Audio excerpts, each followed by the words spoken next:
বিশাল আগুনের কুণ্ডলি করে সৈয়দনা ইব্রাহিমকে আগুনের কুণ্ডলির মধ্যে ফেলা হলো। হাতে পায়ে বড় বড় মোটা মোটা রশি দিয়ে বাঁধা সৈয়দনা ইব্রাহিমকে আগুনের কুণ্ডলির মধ্যে ফেলায়। সৈয়দনা জিব্রাইল বলে, ও সৈয়দনা ইব্রাহিম, আপনি বলেন আমার পাখার আঘাতে আগুনগুলো এক পাশ থেকে আরেক পাশে, এক দেশ থেকে আরেক দেশে উড়িয়ে নেই, বিশাল আগুনের কুণ্ডলিকে এক ঝাপটা মেরে থামিয়ে দেই। সৈয়দনা ইব্রাহিম বলে, কোনো দরকার নাই, কারণ আগুনের মালিক আমার সাথে আছে। রাডাই, I don't need your help, আমার কোনো সাহায্যের দরকার নাই, কারণ আগুনের যে রব সে আল্লাহ সবকিছু দেখে কি দেখে না। বিশাল বড় মোটা মোটা রশি দিয়ে সৈয়দনা ইব্রাহিমের হাত আর পা বেঁধে আগুনের মধ্যে ফেলে দেয়া হলো। মুহূর্তের মধ্যে আগুনগুলো দাউ দাউ করে জ্বলতে শুরু করলো। হাতের রশিগুলো পায়ের রশিগুলো মুহূর্তের মধ্যে জ্বালিয়ে দেয়। বিশাল বড় বড় তক্তা জ্বালিয়ে দেয়, লাকড়ি জ্বালিয়ে দেয়, কিন্তু সৈয়দনা ইব্রাহিমের একটা পশমও জ্বালায় না। আজও যদি তোমাদের মাঝে কেউ ইব্রাহিমের মতো ঈমান আনিতে পারো, অগ্নিকেও পুষ্প বলে পরিণত করিতে পারো, ঠিক কিনা? মুসার মতো ঈমান হলে রাস্তা হবে সাগর জলে, ইউসুফের মতো ঈমান হলে একে একে দরজা খুলে। নবী ইব্রাহিমের মতন ঈমান যদি আজও থাকে বিদ্যমান, অগ্নিকুণ্ডে দেখতে পাবে খুবসুরত এক ফুল বাগান। সুবহানাল্লাহ পড়েন। আল্লাহ বলেন, কুলনা ইয়া নারু কুনি বারদান ওয়া সালামান আলা ইব্রাহিম। আল্লাহ বললেন, আগুন, দুনিয়ার শুরু থেকে তোকে একটা ধর্ম আমি দিয়েছি, যা পাবি জ্বালিয়ে ছারখার করে দিবি, কিন্তু আজকে কয়েকদিনের জন্য তোর জ্বালানোর ক্ষমতা আমি আল্লাহ কেড়ে নিলাম। তে আমার ইব্রাহিমের জন্য ঠান্ডা হয়ে যা। কি হয়ে যা? তবে আগুন খবরদার এত বেশি ঠান্ডা হবি না যাতে ইব্রাহিমের সর্দি না লেগে যায়। সুবহানাল্লাহ পড়েন। আগুন বলে, আল্লাহ বললা ঠান্ডা হ, আবার বললেন বেশি ঠান্ডা হবি না যাতে সর্দি না লেগে যায়। আমি কি করুম? আল্লাহ কয়, বারদাউ ওয়া সালামান আলা ইব্রাহিম। আমার ইব্রাহিমের জন্য এয়ার কন্ডিশন, নাতিশীতোষ্ণ, গরম নয় ঠান্ডা নয়, এরকম জান্নাতের গুলবাগিচা হয়ে যা। আল্লাহু আকবার। সৈয়দনা ইব্রাহিম আগুনের ভিতরে 40 দিন ছিলেন। চিল্লা এখন কয়দিন? একটা পশমও পুড়ে নাই। আগুন থেকে বেরিয়ে উনি অনেক দিন বেঁচে ছিলেন। শেষকালে নাতি পুজিদের সাথে যখন গল্প করতেন তখন বলতেন, নাতিরা, আমার জীবনের সবচেয়ে আরামদায়ক সময় কেটেছে নমরুদের আগুনের ভেতরে ওই 40 দিন। ওই 40 দিন যেই সুখ, আমোদ, ফুর্তি, আনন্দে আমি ছিলাম, আমার জীবনে কোনো সময়, কোনো মুহূর্তে এত সুখ, এত আনন্দ, এত চমৎকার সময় আমি কাটাই নাই। চিল্লা এখন সুবহানাল্লাহ। এবার আল্লাহ ডেকে বলে, নমরুদ, টাইম ইজ আপ, তোর সময় শেষ, অনেক বেড়েছিস, অনেক সুযোগ দিয়েছি, আর না। আমি আল্লাহ সব সময় ধরি না, ধরলে ধরে না, ধরলে আল্লাহ ছাড় দেয়, কিন্তু ছেড়ে দেয় না। সুবহানাল্লাহ পড়েন। আল্লাহ কি দেয়? ছেড়ে দেয় না। আল্লাহ বলে, নমরুদ, এবার তোর শাস্তির পালা। তোরে আমি ফেরেশতা দিয়ে মারবো না, জিন দিয়ে মারবো না, সৈয়দনা ইব্রাহিম দিয়ে মারবো না, তোরে মারবো আমি ল্যাংড়া মশা দিয়া। সুবহানাল্লাহ পড়ে। আল্লাহর বাহিনী, বাউদা জুনদুম মিন জুনুদুল্লাহ, এই মশাগুলো কিন্তু আল্লাহর সৈনিক। এই বাতাস আল্লাহর সৈনিক। 50 আর 70 কিলোমিটার বেগে যদি একটা বাতাস বয়, সব শেষ হয়ে যাবে, ঠিক কিনা? এই জলোচ্ছ্বাসগুলো আল্লাহর সৈনিক, এই ভূমিকম্প আল্লাহর সৈনিক। ছোট্ট একটা ল্যাংড়া মশা নমরুদের নাকের ভিতরে দিয়ে ঢুকে কামড়াতে শুরু করছে। নমরুদ লাফাইতে শুরু করছে। নমরুদ রে সবাই কয়, নমরুদ তুমি ড্যান্স দাও কেন? আরে ড্যান্স না, মশায় কামড়ায়। মশারও কামড়ানো বাড়াই দিছে নমরুদ। এবার I M A disco dancer, disco dancer হয়ে গেছে। খালি লাফায়, খালি ডান্স দেয়। আহা, নিজের মাথার মধ্যে নিজে আঘাত করে, ঘুষি মারে, কিন্তু মশা বের হয় না। আমি এই মশা ঢুকছে কার অর্ডারে? এটা যদি বেরোতে হয়, বেরো হবে কার অর্ডারে? সে মাথার মধ্যে কিল মারে, ঘুষি মারে, নিজের নিজে আহত করে ফেলে, মাগার মাথা থেকে মশা বেরোয়। নাকের ভিতর দিয়ে মশা ঢুকে কামড়ানো, এটা কি চারটেখানি কথা? শীতকালে যখন কাঁথা গায়ে দিয়ে শুয়ে থাকে, মশা যখন পন পন পন পন করে কানের সামনে, খারাপ লাগে না? আবার কাঁথা টাথা সরিয়ে আবার শুয়ে, আবার বন বন বন বন। তো কানের সামনে পন পন করলে যদি আপনার এত কষ্ট লাগে, নমরুদের নাকের ভিতর দিয়ে ঢুকছে, মস্তিষ্কে কামড়াচ্ছে, ওর কেমন লাগে? নমরুদ আর পারে না, অসহ্য, নিজের নিজে মারতে মারতে হাত পা কপাল সব লাল করে ফেলছে। অবশেষে আশেপাশে চাকর বাকর, খাদেম খুদ্দাম যারা আছে সবাই বললো, আমি আর পারিনি, এবার তোরা মার, তোরা মার। সবাই কয়ে, নমরুদ আজীবন নাম করে মারছো, এবার পাইছি খেলা, এবার ইচ্ছা মতো তোরে বিড়াম। এবার সবগুলো আমি নমরুদকে মারা শুরু করছি। মারতে মারতে বেহুশ মাগার মশা বেরোয়। এই মশা ঢুকেছে কার অর্ডারে? বের হবে কার অর্ডারে? তারপরও বেরোয় না। নমরুদকে এবার আমার জুতা মার। কি মার? এখন আমরা করি প্লাস্টিকের জুতা, চামড়ার জুতা, তখন পড়তো খরমের জুতা, কাঠের জুতা। খরমের জুতা, চামড়ার জুতা। খরমের জুতা বানায় কি দিয়া? কথা কন, চিনেন? এবার আমার জুতা মার। সবাই এবার কাঠের জুতা লইছে, ইচ্ছা মতো পিটান শুরু। পিটাইতে পিটাইতে ওর মাথা ফাটিয়ে রক্তাক্ত করে শেষ। নমরুদের খেলা শেষ। নমরুদের খেলা যখন শেষ, আল্লাহর সৈনিক ওই ল্যাংড়া মশা নাক থেকে বের হয়ে শূন্যে উড়াল দিয়েছে। চিল্লায় পড়েন আল্লাহু আকবার। পৃথিবীতে কেউ তো স্থায়ী হয় না, হোক না সে ফেরাউন কিবা নমরুদ। কেউ ভাবে চিরদিন রয় না, কেউ ভাবে চিরকাল রয় না। পৃথিবীতে কেউ তো স্থায়ী হয় না, হোক না সে ফেরাউন কিবা নমরুদ। কেউ ভাবে চিরদিন রয় না। চিল্লায় বলেন ঠিক কিনা? নমরুদ আজীবন থাকতে পারছে? ওর ক্ষমতা, ওর দাপট, ওর জুলুম, ওর অত্যাচার, ওর শেষ রক্ষা করতে পেরেছে? কথা কন। ফেরাউনের দাপট আর ক্ষমতা বাঁচাতে পেরেছে? এখনো যারা দাপট দেখায়, জুলুমবাজ, এদের ক্ষমতা দাপট এদেরকে বাঁচাতে পারবে না। বাঁচানোর মালিক একজন। চিল্লায় বলো তিনি কে? এজন্য আল্লাহ ডেকে বলে, গোলাম ইব্রাহিমের জীবনেতে তোমাদের জন্য শিক্ষা আছে। শিক্ষা আছে ইব্রাহিমের জীবনের জন্য। ও নবী, আমি এই কিতাবকে আপনার কাছে পাঠিয়েছি অন্ধকারচ্ছন্ন মানুষগুলোকে অন্ধকার থেকে আলোর দিকে নিয়ে যেতে। এই কোরআনের ভেতরে আলো আছে না নাই? সবকিছুর সমাধান আছে না নাই? সমাধান চাও যদি জীবনে, মরণে ফিরে যাও, খুঁজে নাও, চোখ রাখো কোরআনে। সুবহানাল্লাহ পড়ে। চোখ রাখবেন কোথায়? নাকি মোবাইলে, না টিভিতে, না এটিএন বাংলার পর্দায়? আসিতেছে আগামী শুক্রবার রঙিন পর্দায়। চোখ রাখুন এটিএন বাংলায়। এটিএন বাংলায় চোখ রাখবেন। কই রাখবেন? সমাধান চাও যদি জীবনে, মরণে ফিরে যাও, খুঁজে নাও, চোখ রাখো কোরআনে। ঠিক কিনা? If you want the solution this dunya and akhirah, go back, have a look to the holy Quran. সুবহানাল্লাহ পড়েন। কি নবী আল্লাহ বানালেন, ওই নবীর নামে আল্লাহ একটা সূরা দিলেন। আবার আল্লাহ বললেন, ও দুনিয়ার মুসলমানেরা শোনো, তোমাদেরকে মুসলমান বলে নাম করেছে সাইয়েদনা ইব্রাহিম। ঠিক কিনা? আবার এই নবী সাধারণ কোন নবী নয়, এই নবী হলো তোমাদের জাতির পিতা। আমাগো জাতির পিতা কেডা? কথা কর আরো জোরে, সবাই মিলে বলেন, মিল্লাতা আবিকুম ইব্রাহিম হুয়া সাম্মাকুমুল মুসলিমিন। মিল্লাতা আবিকুম ইব্রাহিম, তোমাদের জাতির পিতার নাম, আমাদের জাতির পিতার নাম ওয়া সাম্মাকুমুল মুসলিমিন, তিনিই তোমাদেরকে মুসলমান নামকরণ করেছেন। আবার আল্লাহ বললেন, আসলিম ইব্রাহিম, তুমি সবাইরে মুসলমান বানাও, আগে নিজে মুসলমান হও। আসলিম ক্বালা আসলামতু লিরাব্বিল। ও ইব্রাহিম তুমি মুসলমান হও বলার সাথে সাথে ইব্রাহিম বলে, আল্লাহ দেরি নাই, আমি মুসলমান হয়ে গেলাম। ইহুদিরা দাবি করতো সাইয়েদনা ইব্রাহিম নাকি ইহুদি, নাউজুবিল্লাহ পড়বেন না? খ্রিস্টানরা দাবি করতো সাইয়েদনা ইব্রাহিম নাকি খ্রিস্টান। আল্লাহ বলে, মা কানা ইব্রাহিম ইয়াহুদিয়ান ওয়ালা নাসরানিয়ান ওয়ালাকিন কানা হানিফাম মুসলিমা। আল্লাহ বলে, আমার ইব্রাহিম ইহুদি নয়, আমার ইব্রাহিম খ্রিস্টান নয়, আমার ইব্রাহিম পাক্কা মুসলমান। হানিফান মুসলিমা, পাক্কা মুসলমান, ওনার ইসলামে কোনো সন্দেহ। এজন্য আল্লাহ খুশি হয়, ওনার একটা উপাধি দিলেন। উপাধিটা হলো লা হালিম। ইন্না ইব্রাহিম লা হালিমুন আওয়াহুম মুনিব। আমার ইব্রাহিম সহনশীল, আমার ইব্রাহিম ভদ্র। সুবহানাল্লাহ বলেন। আমাদের বাংলাদেশে, আমাদের মুসলমানদের মধ্যে এটার সবচেয়ে বড় অভাব, সহনশীলতা আমাদের নাই। কথা কর, নিজে যেটা বুঝি ওইটাই। আমি তাবলীগ করি, আমি মনে করি আমি হক, বাকি সব বাতিল। এই সমস্যাগুলো বাগেরহাটে আছে না নাই? হ্যাঁ, আমি যদি জামাত ইসলাম করি, আমি মনে করি আমি হক, বাকি একটা দলেরও আমি হক বলতে চাই না। আছে না এরকম? আমি আহলে হাদিস, তো আমি হক, আর বাকি যা আছে সব বাতিল। আমি কওমি, তো আমি ভালো, আলিয়া সব খালিয়া।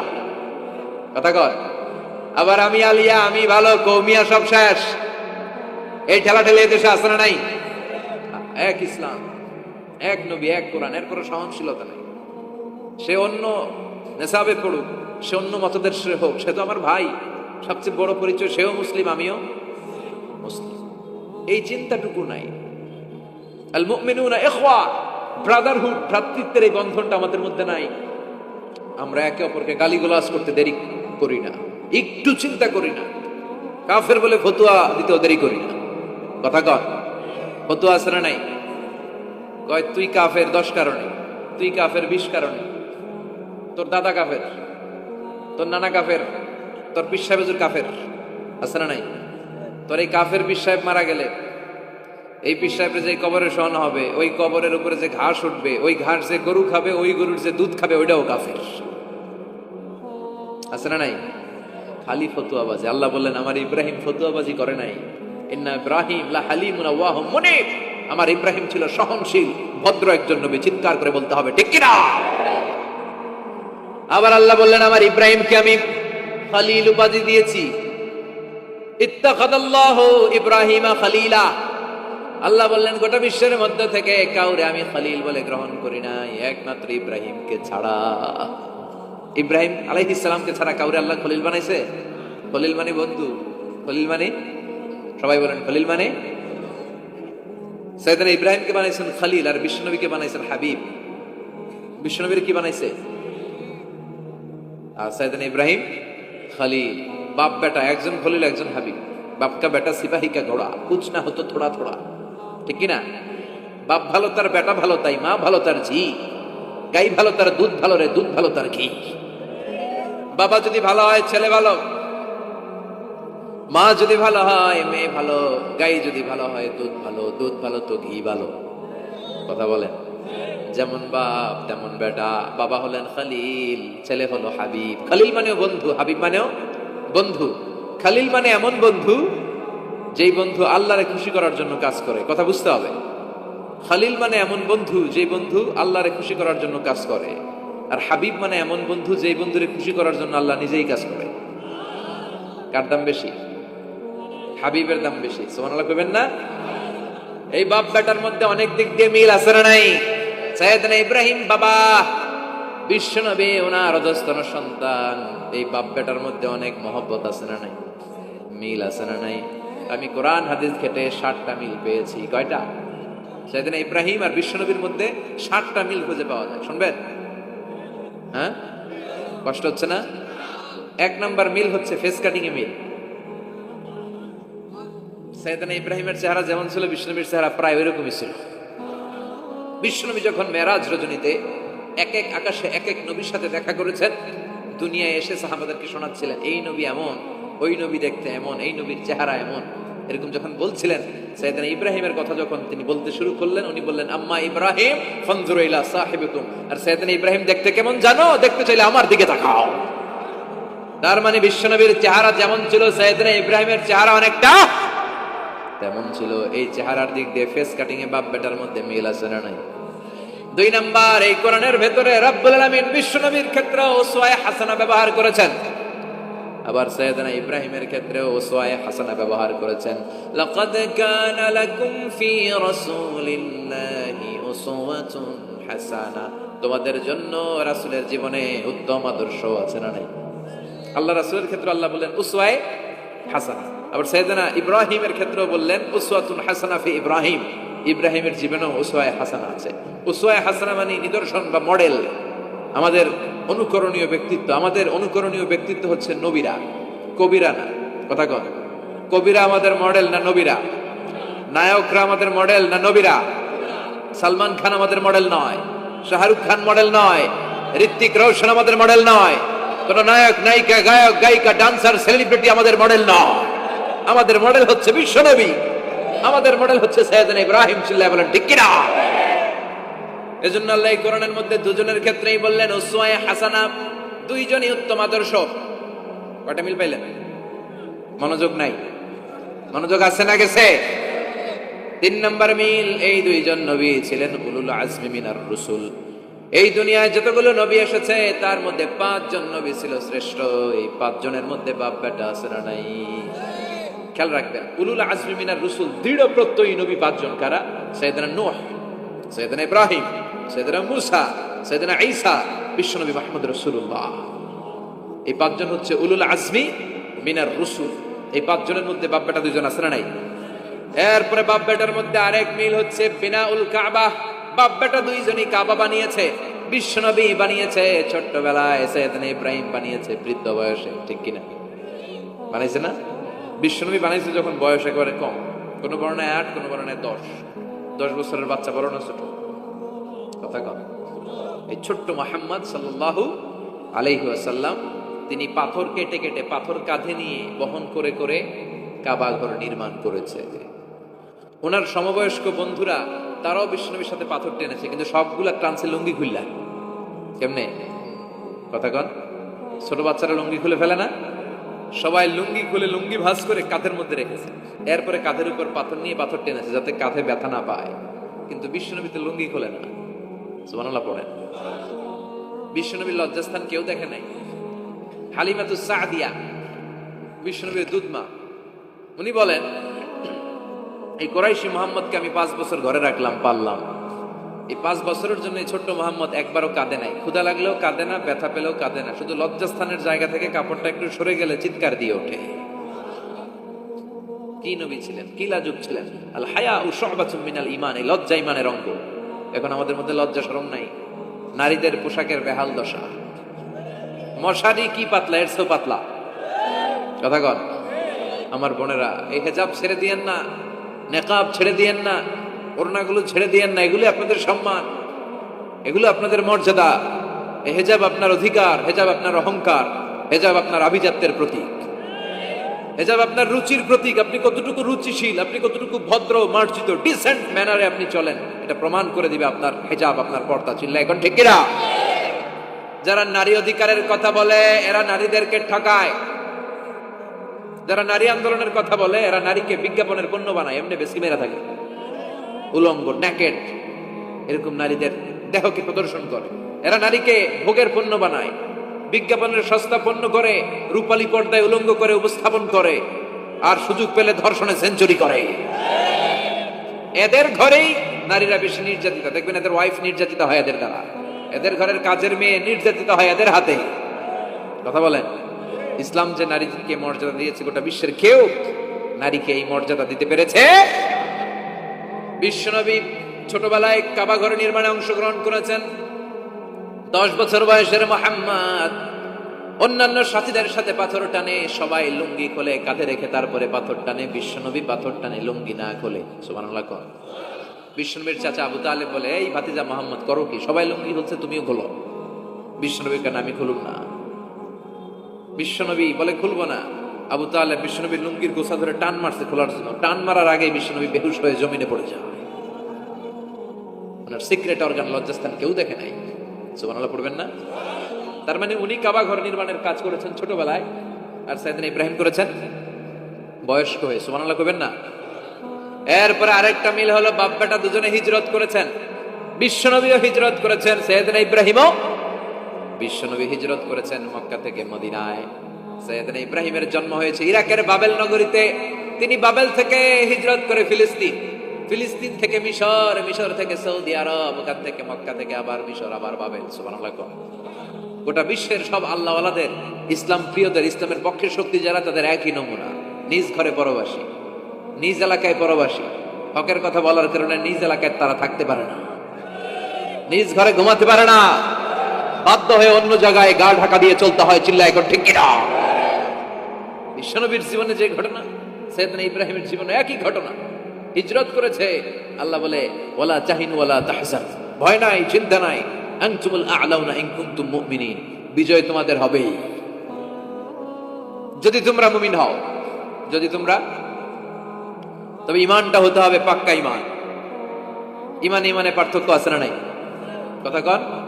যে ঈমানে প্রয়োজনে জ্বলে ওঠে না, যে ঈমান সত্য ন্যায়ের কথা বলে না, এরকম ঈমান আছে না নাই?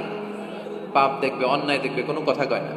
নিজের মেয়ের বয়সী একটা মেয়েকে কিছু বখাটে ছেলেরা টিস করে, কিচ্ছু কয় না, পাশ দিয়ে হেঁটে চলে যায়, এরকম ডাকাত আছে না নাই? যে ঈমানে প্রয়োজনে জ্বলে ওঠে না, যে ঈমান সত্য ন্যায়ের কথা বলে না, যে ঈমান বাস্তবে নাই, যে ঈমান অন্তরে নাই, মুখে শুধু ফাঁকা বলি, কি করে তারে বলো ঈমান বলি, কি করে তারে বলো ঈমান বলি, কি করে তারে বলো ঈমান বলি। আছে না নাই?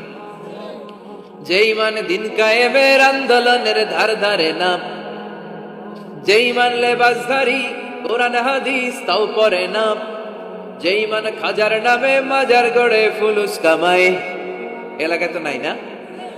হ্যাঁ, যে ঈমান শিরকিয়াতের আমল করে ভীত না হয়, যে ঈমান ঈমানে ভুলে নাস্তিকতার মঞ্চে ওঠে, যে ঈমান বাতিল মতের দোসর হয়ে ফায়দা লুটে, যে ঈমান শুধুই কেবল খায় দায় আনন্দ করে, যে ঈমান দেখে না যে ফিলিস্তিনে ভাইরা মরে, যে ঈমান ময়দানে নাই, যে ঈমান বাস্তবে নাই, মুখে ফুটায় ফাঁকা বলি, কি করে তারে বলো ঈমান বলি, কি করে তারে বলো ঈমান বলি, কি করে তারে বলো ঈমান বলি। ঠিক কিনা?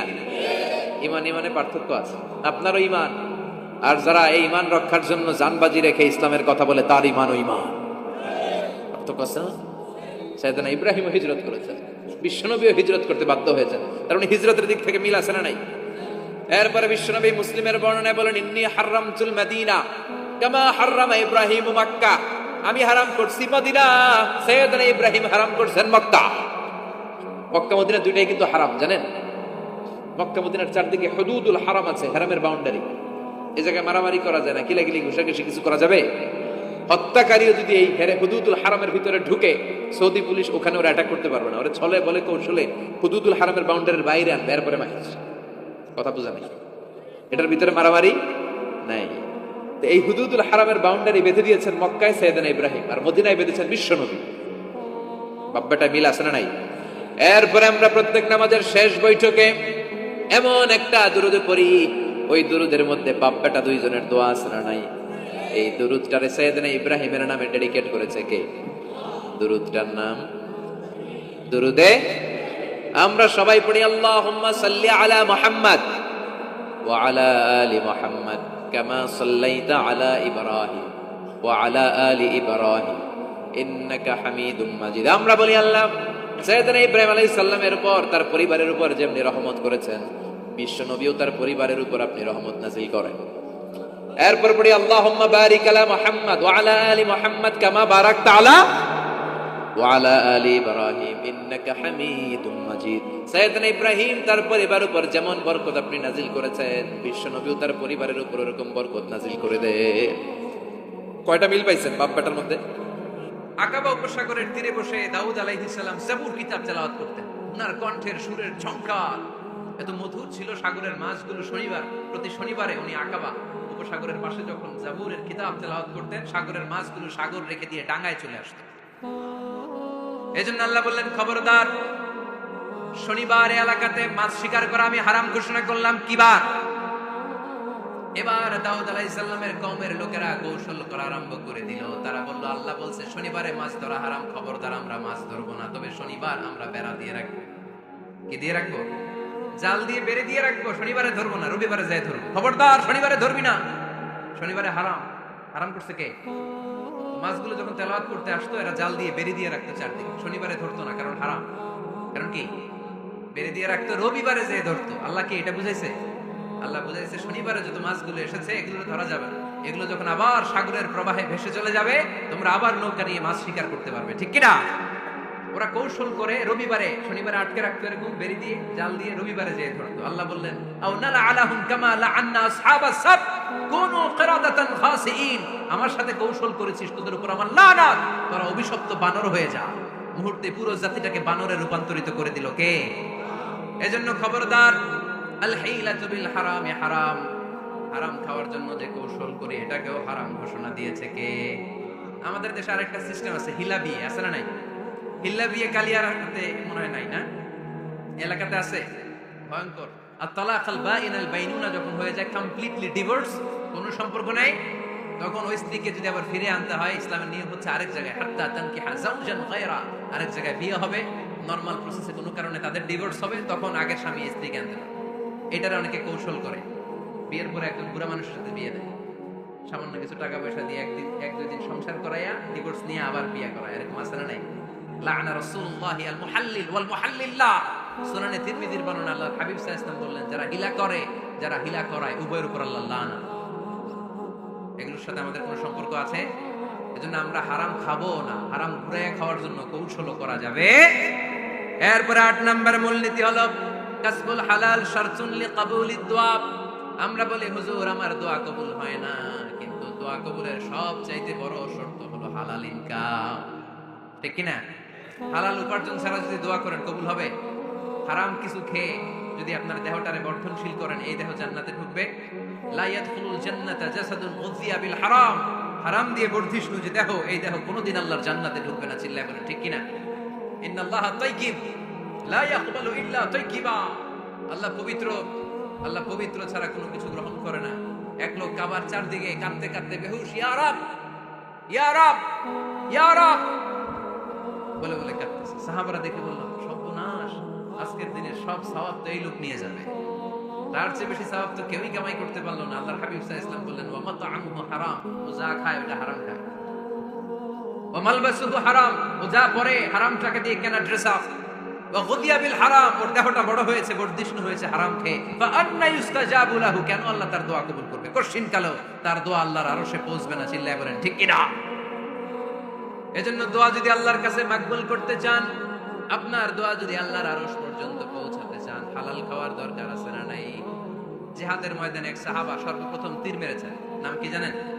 সাদ বিন আবি ওয়াক্কাস রাদিয়াল্লাহু তাআলা আনহু। আল্লাহর হাবিব সাল্লাল্লাহু আলাইহি ওয়াসাল্লামকে বললেন, ইয়া রাসূলুল্লাহ উদা আল্লাহ আইয়াজআলানি মুস্তাজাবাদ দাওয়া। নবী হে, আপনি একটু আমার জন্য দোয়া করেন, আল্লাহ যেন আমারে মুস্তাজাবাদ দাওয়া বানিয়ে দেয়। কি বানিয়ে দেয়? সবাই বলেন মুস্তাজাবাদ দাওয়া মানে এমন লোক যে দোয়া করলেই কবুল। আল্লাহর হাবিব সাল্লাল্লাহু আলাইহি ওয়াসাল্লাম উত্তরে কি বলছিলেন শুনবেন? শুনবেন সবাই? আল্লাহর হাবিব সাল্লাল্লাহু আলাইহি ওয়াসাল্লাম বললেন, ইয়া সাদ আতিব মাতআমাক তাকুন মুস্তাজাবুদ দাওয়া। হে সাদ, মুস্তাজাবুদ দাওয়ার জন্য আমার স্পেশাল দোয়ার দরকার নেই, তুমি যা খাবে হালাল খেও, হালাল খেলেই তুমি মুস্তাজাবুদ দাওয়া। হালাল খেলেই তোমার দোয়া কবুল করে নেবে কে? 9 নম্বর মূলনীতি, আল হালালু হালালুন লিল জামি' ওয়াল হারামু হারামুন লিল জামি'। হালাল এটা সবার জন্য হালাল, হারাম এটা সবার জন্য।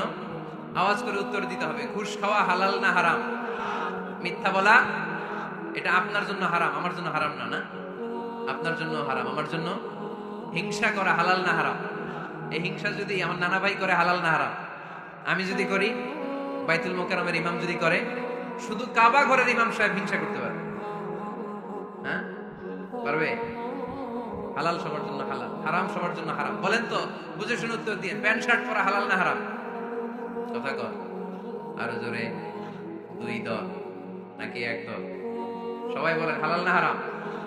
প্যান্ট শার্ট পরা এটা হালাল শুধু আপনার জন্য নাকি আমার জন্য হারাম? না, প্যান্ট শার্ট পরা আমার জন্য হালাল, আমার নানা ভাইয়ের জন্য হালাল, কাবা ঘরের ইমামের জন্য হালাল। চিল্লায় বলেন ঠিক কি না?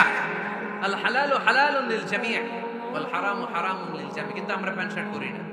আমাদের এদেশের আলেম ওলামারা ঢিলে ঢালা জুব্বা পরে, সুন্নতি পোশাক পরে, কিন্তু প্যান্ট শার্ট পরা তাদের জন্য হালাল, আমার জন্য হালাল, ইমাম সাহেবের জন্য হালাল। যেটা হালাল এটা সবার জন্য হালাল, যেটা হারাম এটা সবার জন্য হারাম। আওয়াজ করে বলতে হবে ঠিক কিনা? মদিনাতে বনু মাখজুমিয়া গোত্রের এক নারী চুরিতে ধরা পড়ল। সবাই বলতেছে, ইয়া রাসূলুল্লাহ, এই মহিলাটা অনেক বড় বংশের মেয়ে, আপনি মাফ করে দেন, আপনি হাত কেটে দিয়েন না। চুরি করলে কি করতে হয় জানেন না? বোধহয় নিয়মটা না? হ্যাঁ, ফাকতাউ আইদিয়াহুমা, the government, the authority should cut down his right hand. চুরি করলে হাত কেটে দাও, এটা ইসলামের বিধান। আল্লাহর হাবিবরা সবাই বলেন, ইয়া রাসূলুল্লাহ, এই মেয়ের হাত কেটে দিয়েন না। আল্লাহর হাবিব সাল্লাল্লাহু আলাইহি ওয়াসাল্লাম বললেন, খবরদার, আল্লাহর বিধানের ক্ষেত্রে আমারে সুপারিশ করার স্পর্ধা দেখিও না। লাউ আন্না ফাতিমাতা বিনতি মুহাম্মাদিন সারাকাত লাকাতা মুহাম্মাদুন ইয়াদাহা। মাখজুমিয়া গোত্রের মেয়ে কেন, আমার কলিজার টুকরা নয়নের পুতলি ফাতেমাও যদি চুরি করে, ফাতেমার হাত কেটে দিতে আমি 1 সেকেন্ডও দেরি করব না। কারণ এটা আল্লাহর আইন, বিধান সবার জন্য সমান। অন্যায় করলে ঠেলাওয়ালা দিন মজুর তার ছেলে অন্যায় করলে যে আইন, এমপির ছেলে অন্যায় করলে একই আইন। চিল্লায় বলেন ঠিক কিনা? আইন সবার জন্য সমান। There is no difference between black and white, between upper and lower, between the richer section of the society and poorer section of the society. between the member of the parliament and factory worker, between the president of Bangladesh and the rickshaw puller. Everyone is totally equal, 100% equal, completely equal in the eyes of Quran, in the eyes of Islam. ইসলামের দৃষ্টিতে সবাই সমান, এখানে আলাদা নাই। সাইয়েদনা ওমর ফারুকের ছেলে আবু শাহামা নাবিজ খেতে যে এটা মদের মতো হয়ে গিয়েছে। আমর ইবনুল আস রাদিয়াল্লাহু তাআলা ওনাকে মদ খাওয়ার শাস্তি দিয়েছিলেন 80 বার।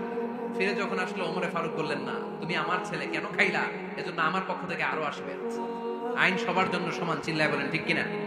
এখানে কোনো ডুপ্লিমেসি করার সুযোগ, পার্সিয়ালিটি করার কোনো সুযোগ, আইন সবার জন্য সমান। আল হালাল হালালুন লিল জামি' ওয়াল হারাম হারামুন লিল জামি'। সর্বশেষ মূলনীতি আল হালালু বাইকিন ওয়াল হারামু বাইকিন ওয়া বাইনাহুমা উমুরুন মুশতাবিহাত লা ইয়ালামুহুন্না কাসীরুম মিনান নাস। হালাল সুস্পষ্ট, হারাম সুস্পষ্ট। কোনটা হালাল আল্লাহ বলেছেন, কোনটা হারাম বলেছেন। আর কিছু কিছু ক্ষেত্রে আল্লাহ কিছু বলেন নাই, তার মানে আমরা মাফ পেয়ে গেছি। সুবহানাল্লাহ বলেন। রাহমাতান লাকুম গায়রা নিসিয়ান, যেগুলোর ব্যাপারে আল্লাহ চুপ থেকেছেন, আমাদের উপর রহমত দেখাইতে যে চুপ থেকেছেন। এগুলো নিয়ে কোসাকুসি করলে, গুতাগুতি করলে আমাদের উপরে ঝামেলা বাড়বে, চিল্লায় বলেন ঠিক কিনা? আল্লাহর হাবিব সাল্লাল্লাহু আলাইহি ওয়াসাল্লাম বলেছেন, ফা ইন্নামা আহলাকাল্লাযীনা মিন ক্বাবলিকুম কাসরাতু মাসাইলিহিম ওয়া ইখতিলাফুহুম আলা আমবিয়াইহিম।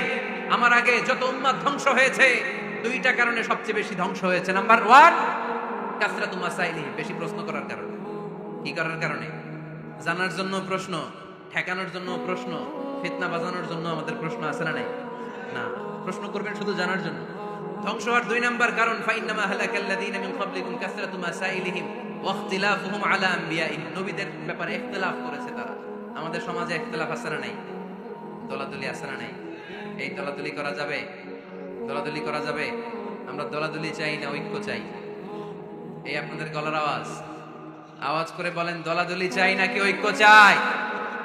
হালাল চাই নাকি হারাম চাই? জীবন বাঁচানোর জন্য হারাম খাওয়া যায়? হ্যাঁ, যতটুকু না হইলে না। আমাকে যদি প্রশ্ন করেন, হুজুর মদ খাওয়া যায়? উত্তর হচ্ছে না, হারাম। কিন্তু একজন যদি বলে, হুজুর আমি তৃষ্ণায় গলা ফেটে যায়, 3 দিন ধরে 1 ফোঁটা পানি গলা দিয়ে পড়ে নাই, মরুভূমির মাঝখানে দেখলাম 1 বোতল লেখা অ্যালকোহল, মদ খাওয়া যাবে? তখন উত্তর হচ্ছে যাবে। যতটুকু খাইলে আপনার জান বেঁচে যাবে, সুযোগ পেয়ে গটগট করে পুরোটা খাইতে পারবেন না, ঠিক কিনা? এই জন্য বিষ্ণু ইসা ইসলাম দোয়া করতেন, আল্লাহুম্মা কফিনি বিহালালিকা আন হারামিক ওয়া আগনিনি বিফাদলিকা আম্মান সিওয়াক। আল্লাহ তুমি হারাম বাদ দিয়ে হালালকে আমার জন্য যথেষ্ট করে নাও। আমরা পড়ি আমিন। আর তুমি ছাড়া কারো কাছে যেন আমার ফরিয়াদ করতে না হয়, আমাকে তুমি অমুখাপেক্ষী বানিয়ে দাও, চিল্লায় পড়েন আমিন। এই দোয়াটা এই রেকর্ড হয়েছে, মুখস্থ করে নেবেন। আই রিপিট, আমি আবার বলছি, আল্লাহুম্মা কফিনি বিহালালিকা আন হারামিক ওয়া আগনিনি বিফাদলিকা আম্মান সিওয়াক। আমরা হালাল অবলম্বনের চেষ্টা করব, হালাল খাওয়ার চেষ্টা করব, আর সব সময় এই দোয়াটা পড়ব। রাজি আছেন তো? হারামের সাথে মুসলমানদের কোনো সম্পর্ক? আওয়াজ করে বলেন, হারামের সাথে আমাদের কোনো সম্পর্ক? সুবহানাল্লাহ পড়েন। এই যে আমরা নাশিদটা গাইলাম, এটা হালাল না হারাম? সাথে যদি দফও থাকতো, আমরা যদি দফও বাজাইতাম, এটা হালাল না হারাম? এটা হালাল। দেখেন কি সুন্দর চেক এন্ড ব্যালেন্স, ইসলাম চেক এন্ড ব্যালেন্স করেছে। কতটা ভারসাম্যপূর্ণ জীবন ব্যবস্থা আমরা পেয়েছি, কত চমৎকার আমাদের শরিয়া। এটারে আমরা কঠিন বানাই। ঢোল বাজানো হারাম, কিন্তু তার বিপরীতে দফ বাজানোকে হালাল করে দিয়েছে কে? আবার আল্লাহর হাবিব সাল্লাল্লাহু আলাইহি ওয়াসাল্লাম বলতেন, আ'লিনু আন-নিকাহ বিদ-দুফুফ। এলাকায় যখন তোমাদের কারো বিয়ে হয়, দফ দিয়ে ব্যান্ড পার্টি করে জানিয়ে দাও। ঢোলের ব্যান্ড পার্টি না, গিটারের না, হারমোনিয়ামের না। বংশী বাজায় কে রে সখী? বংশী বাজায় কে? ওই বংশী দিয়া না, ওই বংশী হারাম, বাঁশি বাজানো হারাম, কিন্তু দফ বাজানোকে হালাল করে দিয়েছে কে? বিয়ের ঘোষণায় দফ বাজিয়ে ব্যান্ড পার্টি করতে বলেছে বিষ্ণু ইসা ইসলাম। কারণ বিয়েতে একজন নারী পুরুষের যেই সম্পর্ক হয়, জিনা বা ব্যভিচারে একই সম্পর্ক হয়। পার্থক্য হচ্ছে এটা সামাজিক স্বীকৃতি আছে, জিনার স্বীকৃতি নাই, ঠিক কিনা? এই জন্য বিয়ে গোপন করে করা যায় না, এটা অ্যানাউন্স করে করতে হয়। ওমরে ফারুক রাদিয়াল্লাহু তাআলা আনহু যখন মদিনার খলিফা, উনি বলতেন, লুকিয়ে লুকিয়ে যদি কেউ বিয়ে করে, সমাজের আশেপাশে তার প্রতিবেশীরা যদি তাদের দাম্পত্য জীবন সম্পর্কে না জানে, আমি তাদের 2 জনকে জিনার শাস্তি দেব। কারণ লুকিয়ে বিয়ে করা যায় না, সবাইকে জানিয়ে অ্যানাউন্স করে সবার দোয়া নিয়ে বিয়ের পিড়িতে বসতে হয়, চিল্লায় বলেন ঠিক কিনা? এজন্য ইসলাম শুধু হারাম বলে জিকির করে নাই, যেখানেই হারাম তার বিপরীতে ইসলাম হালালের বিকল্প দিয়েছে, ঠিক কিনা? এই নিয়মটা বুঝতে পারছেন? সবার কাছে ক্লিয়ার? 4 নাম্বার মূলনীতি হচ্ছে, ইসলাম যেই জিনিসটাকে হারাম বলেছে তার পেছনে লজিক আছে, যুক্তি আছে, কারণ আছে। তিনটা কারণ থাকার কারণে কোনো বিষয়কে ইসলাম হারাম বলে। হয়তো সেটা হাবিস, অপবিত্র, যেমন পেশাব পায়খানা খাওয়া যাবে, হালাল না হারাম? কারণ এটা অপবিত্র, ঠিক কিনা? দুই নাম্বার হচ্ছে মদের, এটা ক্ষতিকর। ইয়াবা খাওয়া, তার মধ্যে অনেক লাভ আছে না? হ্যাঁ, গাঞ্জা খাওয়া, সিগারেট খাওয়া, হ্যাঁ, স্মোকিং কজেস ক্যান্সার। ধূমপানে কি হয়? কর্কট রোগ হয়। পৃথিবীতে এই একমাত্র খাবার যেটা টয়লেটে ঢুকে খাওয়া যায়।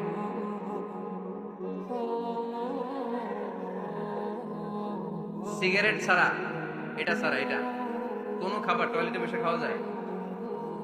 সিগারেটই পৃথিবীর একমাত্র খাবার যেই খাবারের প্যাকেটের উপরে এই খাবারের বদনাম লেখা থাকে। কালিয়ারার বাজারে এক ধরনের বিস্কুট আসছে মনে করলেন, দেখলেন যে বিস্কুটের গায়ের মধ্যে লেখা এই বিস্কুট যেই খাবে তারই ডায়রিয়া হবে। খাবেন? দোকানের দোকানওয়ালারা কি কইবেন? তোরটা তুই খা, তোর ডায়রিয়া, তোর 14 গোষ্ঠীর।